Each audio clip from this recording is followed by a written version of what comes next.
Mengapa hukum rokok ada yang bilang makruh, ada yang bilang haram? Mana yang benar? Menurut anda kira-kira gimana? Coba, begini, saya pernah ceritakan itu hari. Ada seorang guru di Saudi, saya ingatkan kembali, berdialog sama seorang syekh. Syekhnya dibilangin sama guru ini, guru sekolah ya, dia berpendidikan, dia bilang, syekh, kenapa anda mengatakan rokok itu haram? Apa sebabnya? Kata syekhnya, sementara dalam Al-Quran tidak ada dalil menyebutkan rokok secara khusus, nggak ada. Kenapa harus dibilang haram? Kata syekhnya, kau makan apel? Dia bilang iya.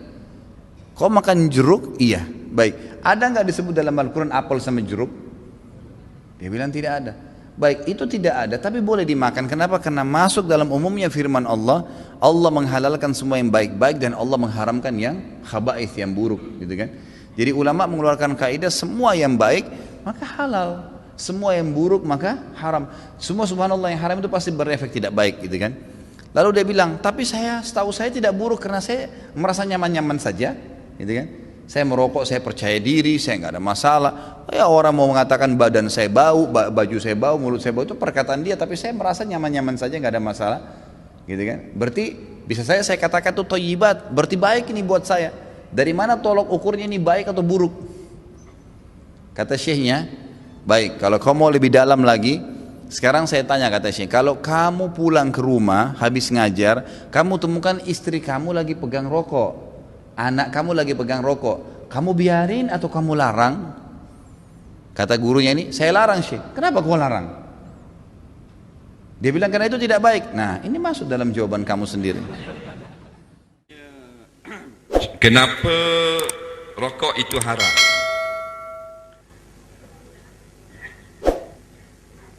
Yang saya belajar dululah hukum tentang tadakhun, tentang syak, benda-benda yang tak berfaedah ni. Dia ada dua hukum.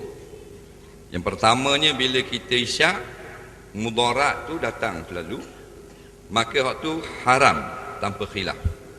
Tapi kalau kita isyak akan datang mudaratnya, maka makruh. Jadi itulah pendapat yang terkenal oleh ulama-ulama fiqh mazhab Syafi'i. Lepas tu kita buka dalam kitab Fiqh Muqarram, kitab Mazahib Arba'ah, dia dua pendapat yang terkenal, haram dan makruh. Haram ini adalah pendapat jumhur ulama. Kerana apa? Bukan saja efek yang akan datang, tetapi juga membazirkan yang melampau-lampau. Kemudian ada pula orang tanya Tok Syekh Azhar, dia kata, baik, kalau 2 kotak sehari RM20, membazir melampau haram. Dah kalau 2 batang sehari, sebab itulah dia hukum itu dia tidak statik, nampak? Cuma kita ambilkan pandangan jumhur ini untuk menjimatkan akan duit kita daripada membazir. Selama-lamanya, selagi mana mudarat tu yang jauh lagi, maka samalah hukumnya dengan makan gula. Bila makan gula banyak, mungkin kita akan kena kencing manis. Adakah makan gula, letak gula dalam air jadi haram? Dia kata tak haram. Tak haram, maka tak haram rokok. Dah apa faedah letak gula banyak? Untuk sedap saja, seronok-seronok. Dan kalau letak sedikit sudah memadai untuk darah kita. Maka ulama kiaskan pula dengan rokok sampai begitu sekali. Akhirnya tak selesai masalah rokok, tinggal juga dua hukum, makruh atau haram.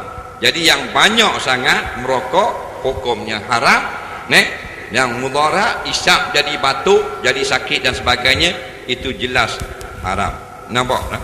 Jadi bagi masalah orang yang masalah ketagih rokok ni, kita nasihatkan kurang.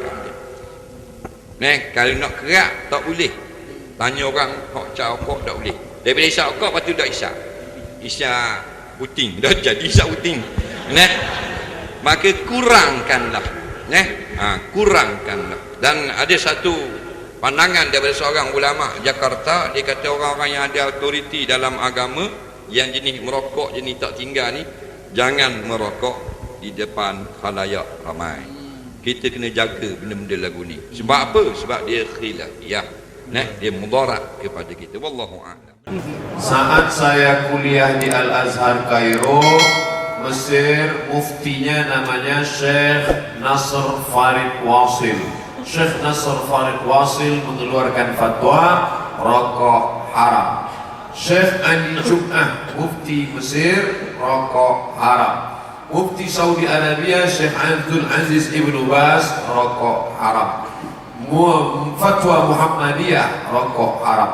Fatwa MUI, rokok haram bagi ibu hamil, ibu menyusui, laki-laki yang sakit, anak-anak. Adapun yang sehat, kata dia tidak sampai haram, makruh. Ustaz sendiri saya tidak merokok. Pernah merokok dulu waktu masih muda.